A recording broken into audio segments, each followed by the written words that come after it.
Hi மக்களே, welcome to my channel. இது yesterday video தான் இன்றைக்கி தான் அப்லோட் பண்ணுறேன். நேற்று எந்திரிக்கும் போதே மழை லைட்டாக தூரிட்டு தான் இருந்துச்சு. காலையில் எந்திரிக்கும் போது பெருசாக மழை இல்லை.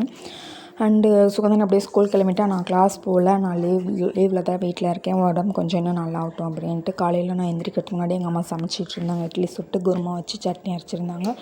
சாப்பிட்ட அப்புறம் எங்கள் அம்மா துணி துவைக்க போயிட்டாங்க. மழை வந்துட்டு தான் இருக்குது, இருந்தாலும் துணியெல்லாம் சேர்ந்துகிட்டே இருக்குது. அதனால் துவைச்சி காய போட்டுடலாம். பக்கத்து கமௌண்ட்லேயும் வீட்டுக்குள்ளே கொஞ்சம் போட்டால் காஞ்சிரும்ல, அதனால் துவைக்க போயிட்டாங்க. அப்புறம் எங்கள் அம்மா கொஞ்சம் ஹெல்ப் பண்ணலாம் அப்படின்ட்டு நான் இருந்த பாத்திரத்தில் கழுவி வச்சுருந்தேன்.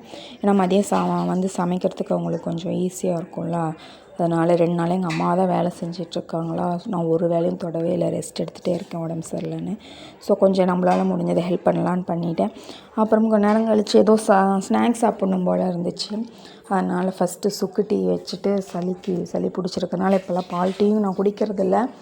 சளி பிடிச்சிருக்கிறதுனால இப்போ சுக்கு டீ மட்டும் தான் குடிச்சிட்ருக்கேன். அதுக்கப்புறம் காம்பினேஷனாக காரப்பொரி செய்யலாம் அப்படின்ட்டு கோகனட் ஆயில் போட்டு 2 பல் பூண்டு தட்டி போட்டு வரமிளகாய் போட்டு கருவேப்பிலை போட்டு மஞ்சள் தூள் மிளகாய் தூள் கொஞ்சம் போட்டு பொரி போட்டு நல்லா வறுத்து அந்த டீக்கும் அந்த காரப்பொரிக்கும் காம்பினேஷன் சூப்பராக இருந்துச்சு. உங்களுக்கும் பிடிக்குமான்னு சொல்லி கமெண்ட்டில் சொல்லுங்கள். அண்டு சாப்பிட்டு எங்கள் அம்மா கொடுத்தேன், சூப்பராக இருக்குன்னாங்க. உங்கள் அப்பா வந்தோன்னே செஞ்சு கொடு அப்படின்னாங்க. நல்லாயிருக்குன்னு சொல்லிவிட்டு அப்புறம் எங்கள் அப்பா வந்தோன்னே மறுபடியும் எங்கள் அம்மாவுக்கும் எங்கள் அப்பாவுக்கும் செஞ்சு கொடுத்தேன். நல்லாயிருக்குன்னு சொன்னாங்களா. அப்புறம் அவ்வளோதான், இதுக்கு மேலே நான் ரெஸ்ட் எடுக்க போயிட்டேன். அதுக்கப்புறம் எங்கள் அம்மா தான் சமைச்சிட்டு இருந்தாங்க. அண்டு இந்த வீடியோ பிடிச்சதான் லைக் பண்ணுங்கள், ஷேர் பண்ணுங்கள், கமெண்ட் பண்ணுங்கள், சேனல் சப்ஸ்கிரைப் பண்ணிக்கோங்க, பக்கத்தில் இருக்கிற பெல் ஐக்கானை கிளிக் பண்ணுங்கள். And thank you so much, bye.